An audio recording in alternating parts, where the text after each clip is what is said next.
Hello everyone, welcome to the Car Release TV channel.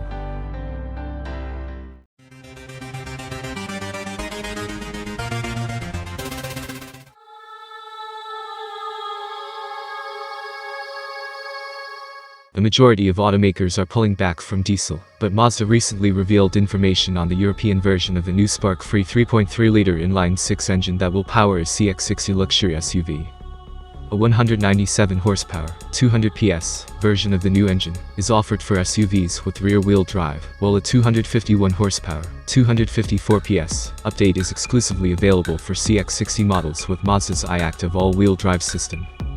In addition to being more refined than an inline-4 due to its 6-cylinder configuration, Mazda says the new 3.3 produces a smooth and quiet engine tone, whilst delivering a clean and engaging sound, and that its lightweight design means it weighs about the same as the 2.2-liter diesel engine found in the CX-5. It's important to note that Europe is the target market for this mini diesel revival. The CX-60, its still top-secret CX-80 Big Brother, and the i-Activ diesel engine will not be arriving in the United States. Instead, the country will get the bigger CX-70 SUV and the even larger CX-90, all of which were created expressly for the North American market.